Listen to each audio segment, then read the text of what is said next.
سامعین ذی وقار،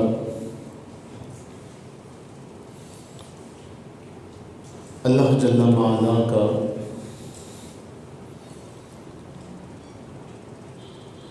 ہم پر کتنا کرم ہے کہ ہمیں کسی بھی حوالے سے اس مالک حقیقی نے تنہا نہیں چھوڑا، کوئی تشنگی نہیں چھوڑی، کوئی کمی نہیں رہنے دی۔ زندگی کے ہر معاملے میں، ہر حوالے سے رسول اللہ صلی اللہ علیہ وآلہ وبارک وسلم کی صورت میں ایسا کامل و اکمل راہبر عطا فرمایا کہ اگر ہم کامیابی چاہتے ہیں، فلاح چاہتے ہیں، تو اس راہبر کی اطاعت اور اتباع کرتے ہوئے ہم کامیابی کو پا سکتے ہیں۔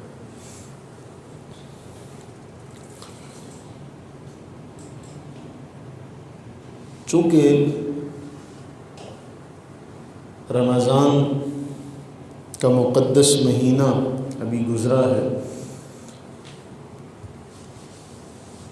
اسی مقصد کے حوالے سے چند ایک باتیں بڑی اہم ہیں جو جاننے کے لائق ہے۔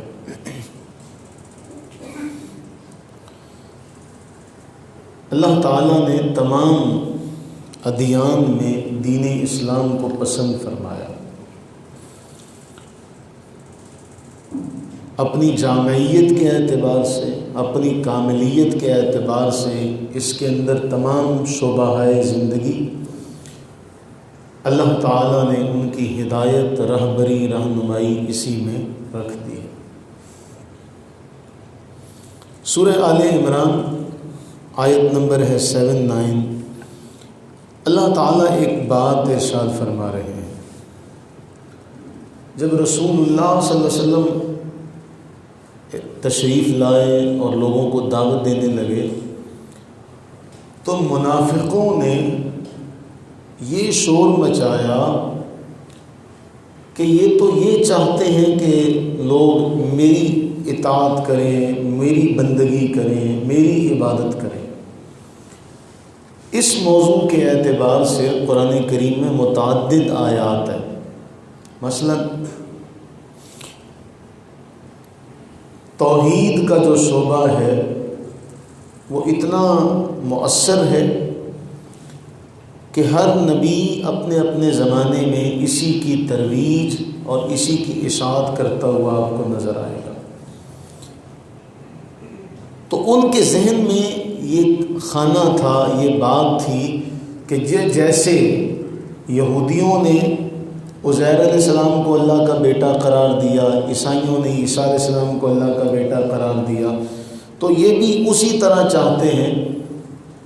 تو اللہ تعالیٰ نے ان تمام انبیاء کی صفات ایک آیت میں مقصد بعثت رسالت اور جو انبیاء کا مشن ہوتا ہے اور انبیاء کے وارثوں کا جو مشن ہوتا ہے اسے ذکر کیا۔ یعنی اس ایک آیت میں ان الزامات کو بھی دور کیا جو الزامات ذات پیغمبر پر لگتے تھے، اور ایک اعتبار سے اس مشن کو اور واضح کیا اور ان کی ذمہ داریوں کو بھی واضح کیا۔ یعنی ایک آیت میں کئی سوالوں کا جواب سمیٹ دیا گیا، یوں کہا جائے کہ کوزے میں سمندر بند ہے۔ فرمایا کہ اللہ تعالیٰ جس بندے کو کتاب عطا کرے، دانائی عطا کرے، نبوت عطا کرے، یہ ممکن ہی نہیں ہے کہ وہ لوگوں سے یہ کہے کہ تم میرے بندے بن جاؤ۔ ما کان لبشر ان یؤتیہ اللہ الکتاب والحکم والنبوہ ثم یقول للناس کونوا عبادا لی من دون اللہ۔ یعنی ہم ایک بندے کو کتاب عطا کریں، حکمت سے مالا مال کریں، نبوت سے سرفراز فرمائیں، اور اس کے بعد وہ یہ کہے کہ تم میرے بندے بن جاؤ۔ گویا اس جملے میں نفی کر دی کہ جو عیسیٰ علیہ السلام کو اللہ کا بیٹا قرار دیتے ہیں، عیسیٰ علیہ السلام نے نہیں فرمایا۔ جو عزیر علیہ السلام کو اللہ کا بیٹا قرار دیتے ہیں، عزیر علیہ السلام نے ایسا نہیں فرمایا، اور رسول اللہ صلی اللہ علیہ وسلم نے بھی ایسا نہیں فرمایا، نہ وہ ایسا چاہ سکتے ہیں۔ ان کا مقصد کیا ہے؟ وَلَٰكِن كُونُوا رَبَّانِيِّينَ، اللہ فرما رہے ہیں کہ ان کا مقصد یہ ہے کہ تم سارے کے سارے ربانی بن جاؤ۔ ربانی کا معنی ہے رب والے۔ اب اس جملے کے تحت جو انبیاء ہیں اور جو انبیاء کے اس مشن کو لے کر چلنے والے ہیں، ان سب کا ایک ہی مقصد ہے، اور اس دعوت کا ایک ہی فلسفہ ہے کہ لوگوں کو ربانی بنایا جائے۔ کیا بنایا جائے؟ ربانی، کیونکہ اس میں ہے وَلَٰكِن كُونُوا رَبَّانِيِّينَ، وہ لوگوں سے یہ کہے گا کہ تم سارے کے سارے رب والے ہو جاؤ، کہ تمہیں کتاب دی جا رہی ہے، سکھائی جا رہی ہے، تمہیں تدریس کی جا رہی ہے اسی بات کی۔ تو جتنے بھی رسول آئے علیہم السلام، جتنے بھی انبیاء آئے علیہم السلام، ان سب نے لوگوں کو کیا چاہا کہ سارے کے سارے کیا بن جائیں؟ رب والے، ربانی بن جائیں۔ جتنے انبیاء کا مشن لے کر چلنے والے ہیں وہ بھی انبیاء کے راستے پر ہیں، وہ بھی کیا چاہتے ہیں کہ سارے کیا ہو جائیں؟ رب والے۔ تو اب ہم اگر آپ سے، مجھ سے، کسی سے بھی کوئی سوال کرے، بھئی کیا آپ نبی کا مشن لے کر چلنا چاہتے ہیں؟ ہم میں سے کوئی شخص نہ نہیں کہے گا۔ ہم میں سے کسی سے بھی سوال کیا جائے کیا بھئی آپ نبی کی دعوت کا حصے دار بننا چاہتے ہیں؟ ہر بندہ کہے گا ہاں۔ آپ اس قافلے میں شریک ہونا چاہتے ہیں؟ ہر بندہ کہے گا جی بالکل ہونا چاہتا ہوں، میں تو اس کا برانڈ ایمبیسڈر بننا چاہتا ہوں، میں بھی اس دعوت کا، اس میں شریک ہونا چاہتا ہوں، اس کے اندر اپنا کردار ادا کرنا چاہتا ہوں۔ تو اس کا کردار ادا کرنے کا سادہ سا اصول سمجھایا جا رہا ہے کہ لوگوں، خود تو تم ہو، اس طرح اور مقام پر فرمایا یا ایھا الذین آمنوا۔ اب دیکھیں یہاں ایمان والوں سے خطاب ہو رہا ہے، یا ایھا الناس نہیں کہا گیا، کہا گیا اے ایمان والوں، قوا انفسکم، سب سے پہلی ذمہ داری ہے اپنے آپ کو بچاؤ۔ دوسری ذمہ داری وَأَهْلِيكُمْ، اپنے اہل و عیال کو بچاؤ۔ کس سے؟ آگ سے بچاؤ جس کا ایندھن انسان اور پتھر ہے۔ پھر آگے وضاحت دی، یہ نہ سمجھنا کہ آگ پر ہم نے جو پہرے دار مقرر کیے ہیں تمہارے چیخنے چلانے کا، آہو بکا کرنے کا، ان پر کوئی اثر ہوگا نہ۔ غلاظ شداد، بڑے سخت، انہیں اللہ نے حکم دے دیا انہیں جہنم میں ڈال دو، تم چیختے رہو، چلاتے رہو، روتے رہو، پکارتے رہو، تمہاری پکار نہیں سنیں گے۔ تو یہاں فرمایا سب سے پہلے، اب جب وہ خود اس جملے میں آ گیا تو وہ چاہتا ہے دوسرے بھی رب والے ہو جائیں۔ میں اکیلا کیوں فیض یاب ہوں؟ وَلَٰكِن كُونُوا رَبَّانِيِّينَ۔ اب اس میں عبداللہ ابن عباس جو مفسر قرآن ہیں وہ کہتے ہیں کیا ہے کہ حکما بن جاؤ، حکیم بن جاؤ، دانا، عالم بن جاؤ، حلم والے ہو جاؤ، فقیہ ہو جاؤ، یہ ہے ربانی کا معنی۔ گویا نبی کیا چاہتے ہیں؟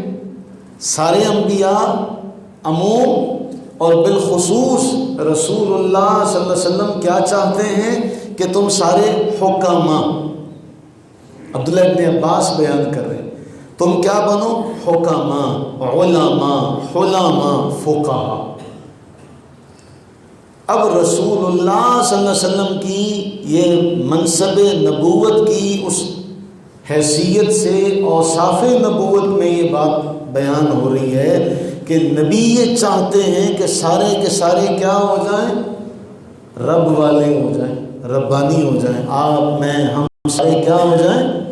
ربانی ہو جائیں۔ ربانی کی تعریف عبداللہ ابن عباس مفسر قرآن صحابی رسول ام زاد رسول یعنی رسول اللہ علیہ السلام کے چچا کے بیٹے مفسر قرآن، انہوں نے بیان کیا کہ اس کا معنی ہے حکما، علماء، حلماء، فقہاء۔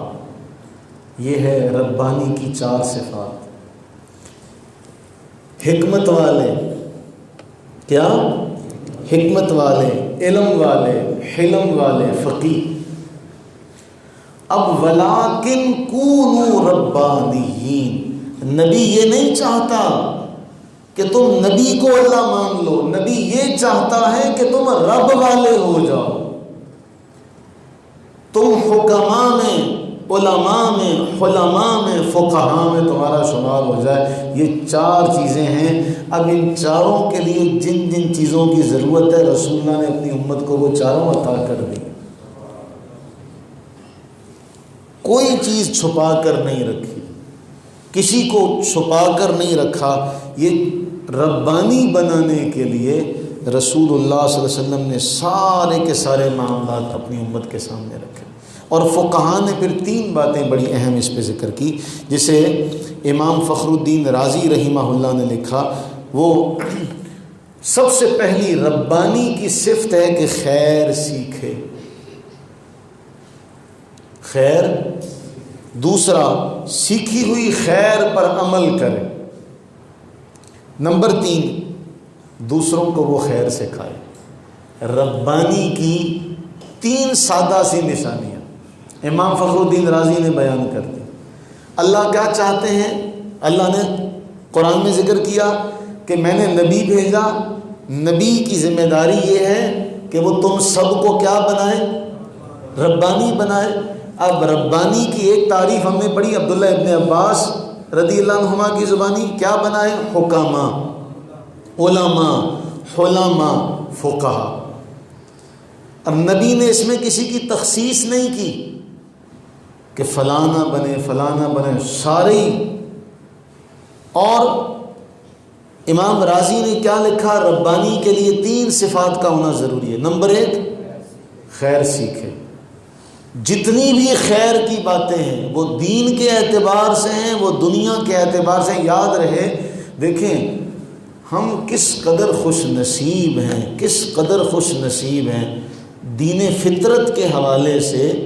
جس طرح ہمارا دین پہننے کے اعتبار سے، کھانے کے اعتبار سے، آپ دیکھیں باقی ادیان، باقی مذاہب اس وقت دنیا میں ہیں، کچھ کہتے ہیں جی گوشت نہیں کھانا،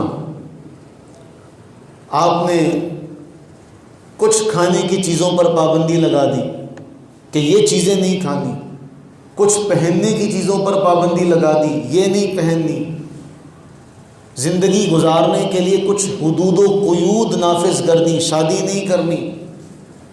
گویا جو انسانی خواہشات ہیں ان کا تو گلا گھونٹ دیا گیا۔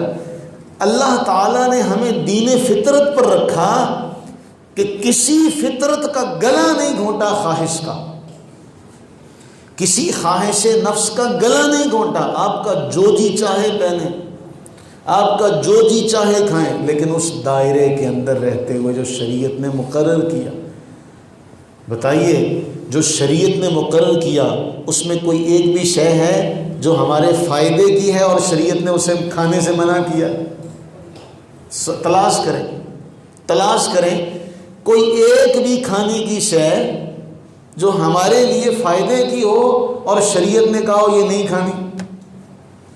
جن جن چیزوں سے منع کیا، آپ اسلام سے ہٹ کر پوچھیں، غیر مسلم معاشرے میں جا کے پوچھیں کہ بھئی بینگ اے ہیومن، انسان ہونے کے ناطے، عقل مند ہونے کے ناطے کیا یہ صحیح ہے؟ وہ کہیں گے نہیں صحیح۔ ہمارے ایک پروفیسر صاحب کافروں میں بیٹھے تھے،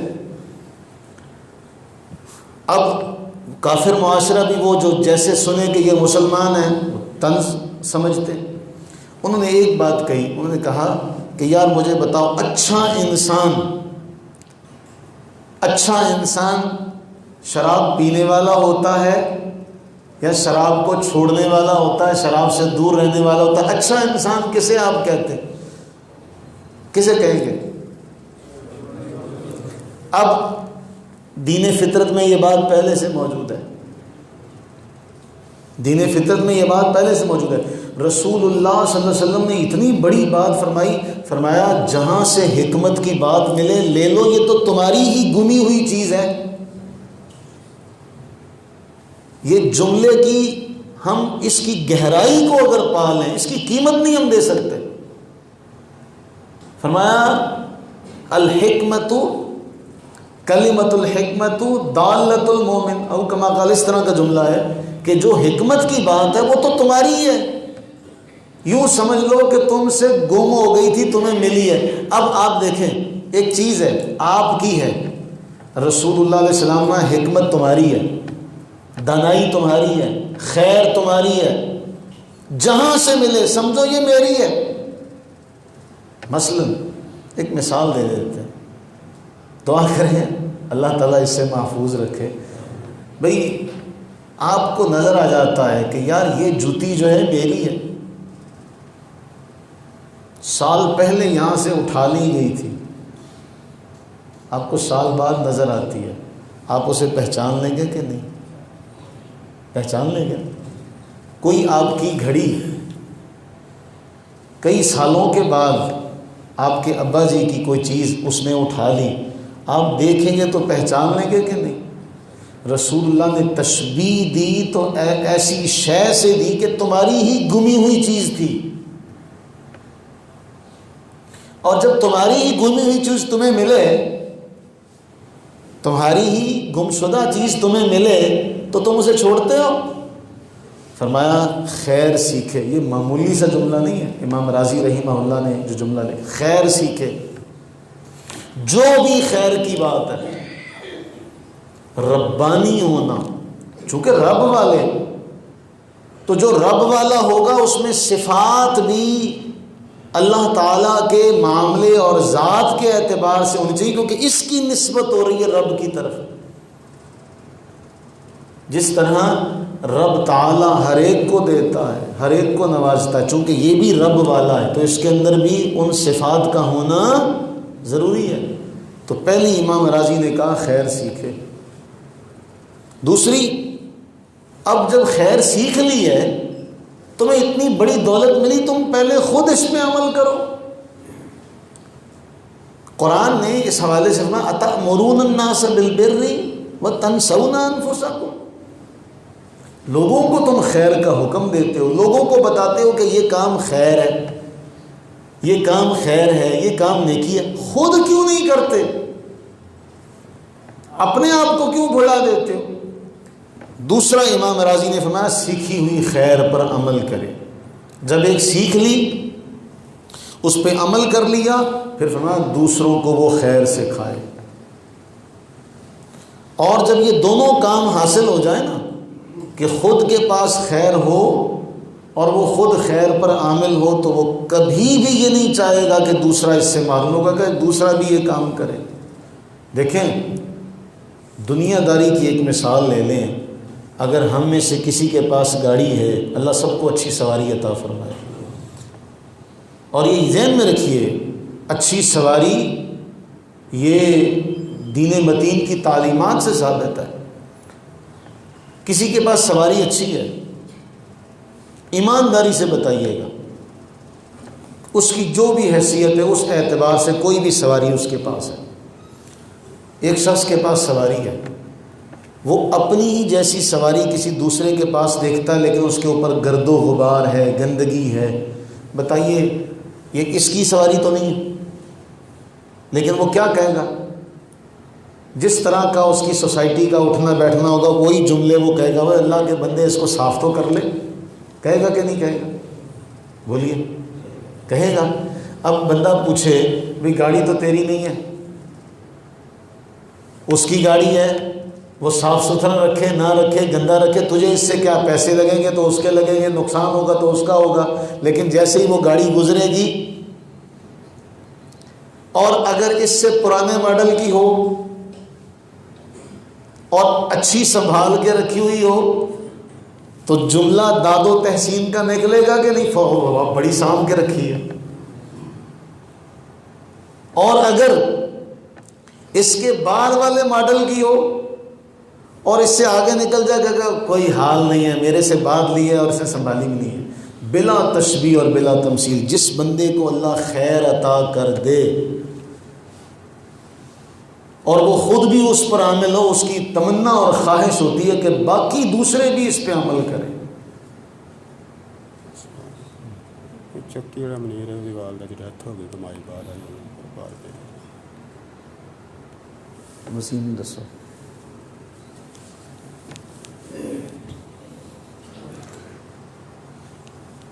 تو جو خود خیر پر عامل ہو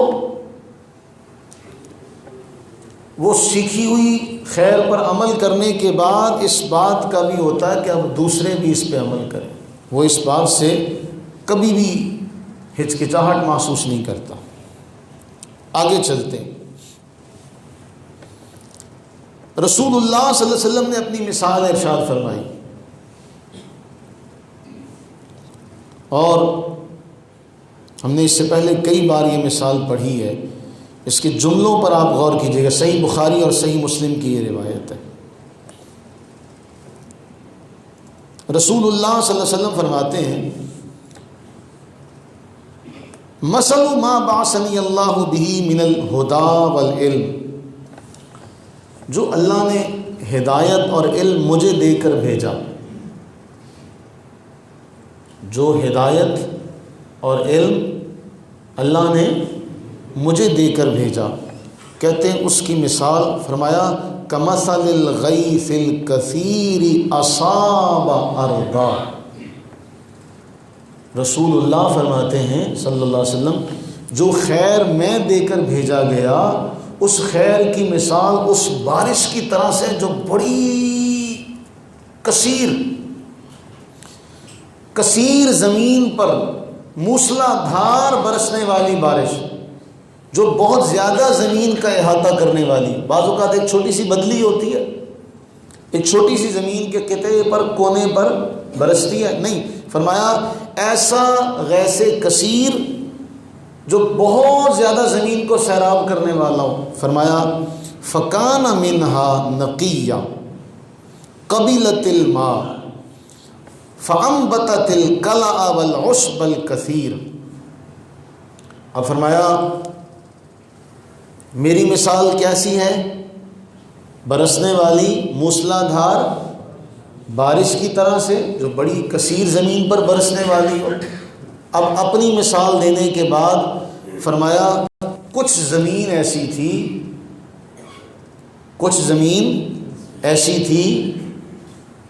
اس نے کیا کیا، وہ پانی جذب کر لیا، بارش کا پانی جذب کر لیا، اور اس سے ہر قسم کا سبزہ ہوگا، ہر قسم کا اس سے کھیتی کثیر ہو گئی، سبزہ بے بہا ہو گیا۔ اب جب سبزہ بھی ہوگا تو کہتے ہیں اللہ کے نبی علیہ السلام فرماتے ہیں فنفع اللہ بہ الناس، لوگوں نے فائدہ اٹھایا، اللہ نے لوگوں کو فائدہ دیا، لوگوں نے پانی پیا بھی، فائدہ بھی حاصل کیا کھیتی سے۔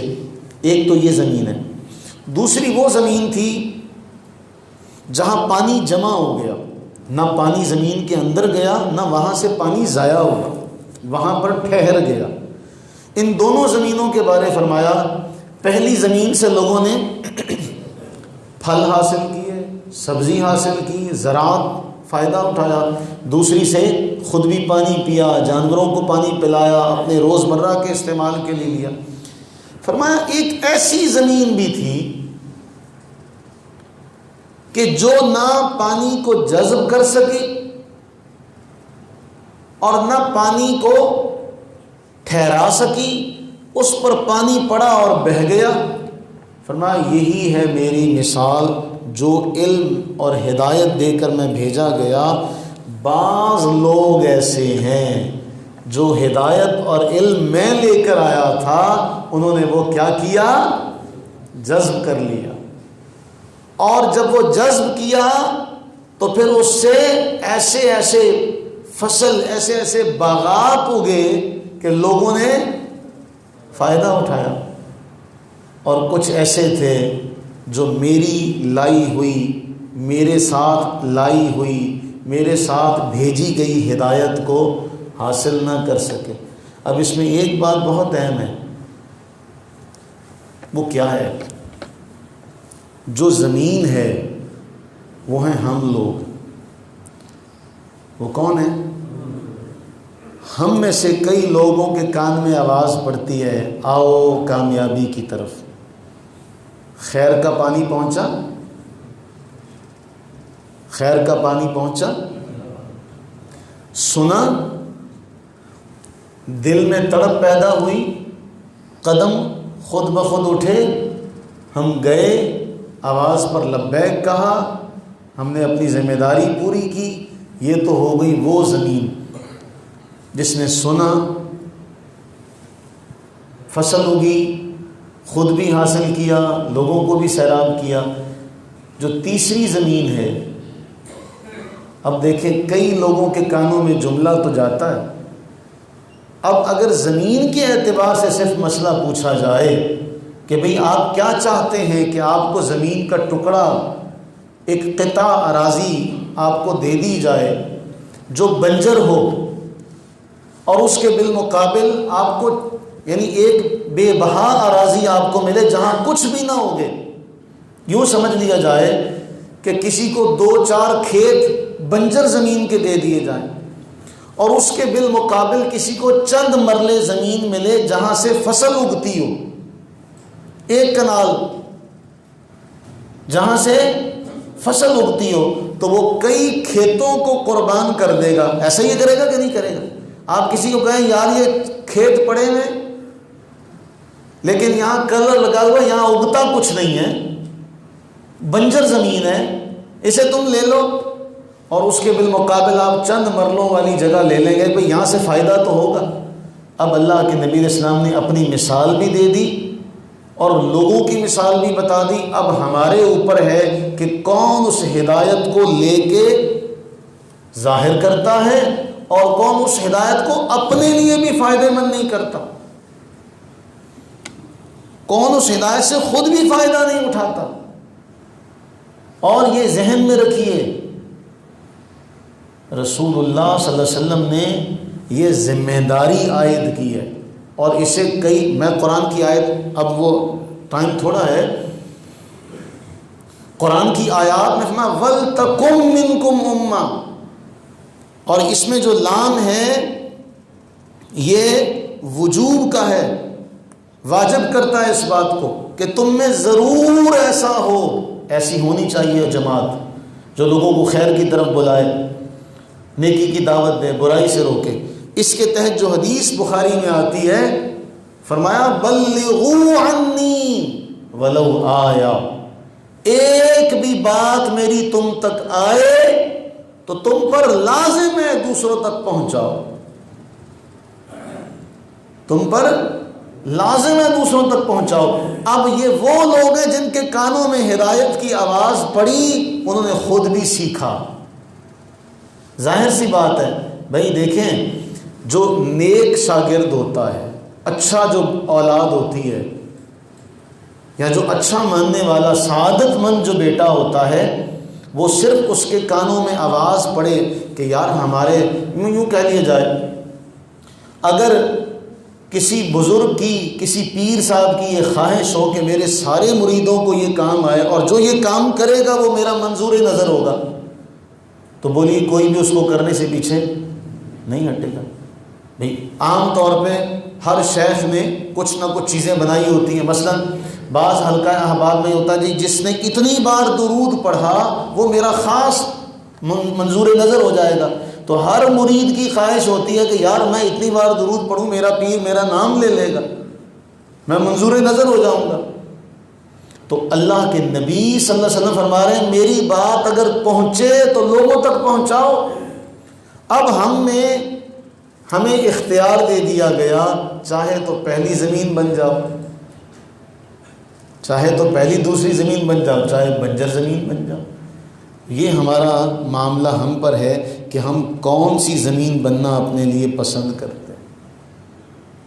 اور یہ اللہ کا پیغام پہنچانا کوئی چھوٹی ذمہ داری نہیں ہے۔ اللہ تعالیٰ کے نبی علیہ الصلوۃ والسلام نے اللہ کو گواہ بنا کے عرض کیا تھا، یا اللہ تو گواہ ہو، یا اللہ تو گواہ ہو جا، یا اللہ تو گواہ ہو جا کہ میں نے تیرا پیغام ان تک پہنچا دیا۔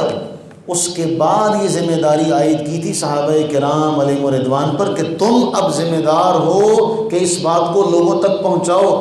گویا نسل نسل امانت دار ہے، ہر نسل رسول اللہ علیہ السلام کے پیغام کو اگلی نسل تک پہنچانے کی ذمہ دار ہے۔ یہ ذمہ داری رب نے اور اس کے محبوب نے آپ پر لازم کی ہے کہ میری باتیں پہنچانی ہیں، جو آج یہاں نہیں ہیں ان تک یہ بات تم نے پہنچانی ہے۔ صحابہ نے پہنچائی، اپنا حق ادا کیا، تابعین نے پہنچائی، اپنا حق ادا کیا، تبع تابعین نے پہنچائی، اپنا حق ادا کیا، کرتے کراتے یہ بار ہے اب آپ کے اور میرے کاندھوں پر۔ تو جب ہم بار کو اٹھائیں گے ہی نہیں تو پہنچائیں گے کیا؟ اللہ کے نبی علیہ السلام فرما رہے ہیں پہنچا دو، اب ہمارے پاس ہی نہیں ہے تو پہنچائیں کیا؟ تو ہمیں اس کو تھوڑا سا سیکھنے کے لیے محنت کی ضرورت ہے۔ میں اس حوالے سے رسول اللہ علیہ الصلوۃ والتسلیم کی ایک حدیث آپ کی نظر کرتا چلوں، اور شیخ البانی نے اسے صحیح کہا۔ ابی امامہ رضی اللہ عنہ اس کے راوی ہیں، فرمایا من غدا الی المسجد لا یرید الا ان یتعلم خیرا، کوئی شخص اس لیے مسجد جائے کہ سوائے خیر سیکھنے اور سکھانے کے اس کا کوئی اور ارادہ نہیں ہے، دین سیکھنے جا رہا ہے، خیر سیکھنے جا رہا ہے۔ ہماری پہلی والی بات، اللہ کے نبی صلی اللہ علیہ وسلم نے فرمایا کان لہو کاجر حاج تامن حجتہ، کہ اس کا اجر حاجی جتنا ہے، جس نے اپنا حج پورا کر لیا، حج کے برابر اس کا ثواب ہے۔ کس کا؟ جو مسجد صرف اس لیے جائے کہ خیر سیکھے، خیر سیکھے۔ رسول اللہ علیہ السلام نے صرف ذمہ داری نہیں ڈالی، ذمہ داری نہیں ڈالی، ہر اعتبار سے۔ کبھی کہا اللہ اس کے چہرے کو روشن کرے، ہم یہ چاہتے ہیں ہمیں لوگوں کی دعائیں مل جائیں، تو ہمارے لیے تو رسول اللہ علیہ السلام نے دعا پہلے سے مانگی، اگر چاہتے ہیں اس دعا کا حصہ بن جائیں، اس دعا سے فیض حاصل کریں، تو رسول اللہ علیہ السلام نے تو دعا پہلے سے مانگ دی کہ اللہ اس کے چہرے کو روشن کر جو میری احادیث کو سنتا ہے، انہیں یاد کرتا ہے، انہیں دوسروں تک پہنچاتا ہے۔ اب یہ کون نہیں چاہتا کہ اس کا چہرہ خوش ہو جائے، اور اس کے بہت سارے معنی ہیں، ہر بندہ چاہتا ہے کہ وہ خوشحال ہو جائے۔ یوں اگر کہا جائے کون یہ چاہتا ہے کہ اس کے جو پریشان ہوگا اس کے چہرے پر مسکراہٹ تو نہیں ہوگی، تر و تازہ چہرہ اسی کا ہوگا جو نا خوشحال ہوگا، پریشان نہیں ہوگا۔ اگر میں یہ سوال کروں آپ میں سے کون یہ چاہتا ہے کہ اسے کوئی پریشانی نہ آئے؟ ایک بھی شخص پیچھے نہیں رہے گا۔ کسی سے بھی پوچھیں بھئی، آپ مجمع عام میں سوال کریں کون یہ چاہتا ہے کہ وہ خوشحال رہے، اسے پریشانی نہ آئے؟ آپ پوچھیں، سب کہیں گے جی ہم سب چاہتے ہیں۔ آسان سا حل، فرمایا میری بات سنو، اسے یاد کرو، لوگوں تک پہنچاؤ۔ یہ دعا تو 1400 سال پہلے اللہ کے نبی علیہ السلام نے مانگی، یہ دعا بھی اور پھر یہ حدیث بھی، کہ ہم نے یہ صرف دین کے لیے آنے کا ثواب ہے، نماز کا ثواب تو اس کے علاوہ ہے، ایک ایک قدم جو اٹھ رہا ہے اس کا ثواب اس کے علاوہ ہے، طہارت کر کے جو بندہ آ رہا ہے، جو وضو کر کے آ رہا ہے، اس کا ثواب اس کے علاوہ ہے۔ صرف اس کا ثواب یہ ہے کہ حاجی جتنا ثواب مل رہا ہے، جیسے اس نے اپنا حج تمام کر لیا، سارے حج کے مناسک سے فارغ ہو کے جتنا اجر اسے ملا اتنا اجر اس کو ملا، اور اس میں صرف یہ ہے کہ جا رہا ہے سیکھنے کے لیے۔ تو اللہ کے نبی علیہ الصلوۃ والتسلیم سارے انبیاء اور اہل ایمان سب کی ذمہ داری ہے کہ سب سے پہلے خیر سیکھیں، پھر اس خیر پر عمل کریں اور پھر اس خیر کو دوسروں تک پہنچائیں۔ تو اس کو نام قرآن نے دیا ربانیین، کیا ہو جاؤ؟ رب والے، مگر اس میں پڑتی ہے محنت زیادہ، یہ بیٹھے بٹھائے نہیں ہوگا، اس کے لیے محنت کرنی پڑے گی، اس کے لیے وقت دینا پڑے گا، اس کے لیے اپنے مزاج میں ہمیشگی لانی پڑے گی۔ اللہ سے یہ دعا کریں کہ باری تعالی ہمیں اس کے لیے اپنے مزاج میں اعتدال، جلد بازی سے بچائے۔ ہم یہ چاہتے ہیں کہ ہم نے بہت سو کو دیکھا، وہ جی میں نے عربی سیکھنی ہے۔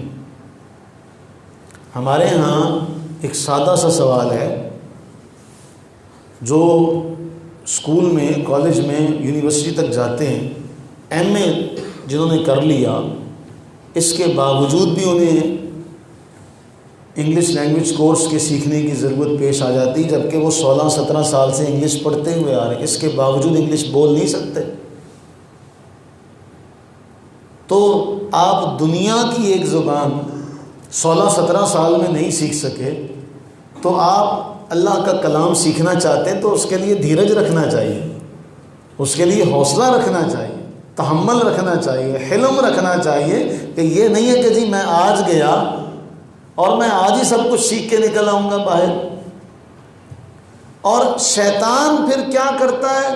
او یار تجھے نہیں آئے گا، چھوڑ دے۔ اکثر دیکھیں یہ ذہن سے نکال دیں کہ جی بچپن میں ہی دین سیکھا جا سکتا ہے، نکال دیں یہ ذہن سے۔ کیوں؟ یا تو ایسا ہوتا کہ رسول اللہ صلی اللہ علیہ وسلم نے جب اعلان نبوت کیا تو آپ یہ اعلان کر دیتے بھی صرف بچے سیکھیں گے، کوئی بڑی عمر والا سیکھ نہیں سکتا، لہٰذا ان کے لیے معاف ہے، جتنے بچے ہیں وہ سیکھیں۔ کیا ایسا ہوا؟ رسول اللہ صلی اللہ علیہ وسلم کے سامنے ساری بڑی بڑی عمر والے لوگ تھے، کوئی آپ سے 2 سال، کوئی آپ سے 4 سال، کوئی آپ سے 10 سال، ان میں بچے بھی تھے، لیکن دین کا یہ حسن ہے۔ کیوں؟ بارش سے اسی لیے تعبیر دی گئی نا کہ ہر زمین ایک جیسی نہیں ہوتی، ہر زمین ایک جیسی نہیں ہوتی، ہر ذہن ایک جیسا نہیں ہوتا۔ اور بعض اوقات اللہ کے نبی علیہ السلام نے کتنی بڑی بات فرمائی، فرمایا سب سننے والے بھی ایک جیسے نہیں ہوتے، فرمایا تم آگے سنا دو، ہو سکتا ہے اس حدیث کی تشریح، ہو سکتا ہے جس کو تم سنا رہے ہو جہاں اس کا ذہن جائے وہاں سنانے والے کا نہ گیا ہو۔ تو اس لیے مگر اس میں پڑتی ہے محنت زیادہ۔ اللہ سے دعا کریں کہ باری تعالی ہم پر اپنی رحمتیں برکتیں نازل فرمائے، اور جو رونقیں رمضان کے مہینے میں مساجد میں لگی رہیں، اللہ انہی رونقوں کو 11 ماہ بحال رکھے، کہ رب کا دربار اسی طرح سجا رہے گا، وہاں سے اسی طرح نوازشیں ہوتی رہیں گی۔ آنے والے کبھی آنا جانا کم کر دیں تو یہ آنے جانے والوں کی اپنی مزاج کی بات ہے، لیکن اللہ کا دربار ہمیشہ کھلا ہے، لگا رہتا ہے، سجا رہتا ہے۔ وہ کبھی یہ نہیں کہتا کہ یہ تیرے آنے کا وقت نہیں ہے، وہ کبھی یہ نہیں کہتا یہ تیرے آنے کا وقت نہیں۔ اللہ تعالیٰ اپنی رحمت کا صدقہ ہم سب کی بخشش و مغفرت فرمائے، ہم تمام پر اپنی رحمتیں برکتیں نازل فرمائے۔ پوری امت مسلمہ بالخصوص فلسطین کے جو مظلوم مسلمان ہیں، اللہ ان کی داد رسی فرمائے، آمین ثم آمین، وما علینا الا البلاغ۔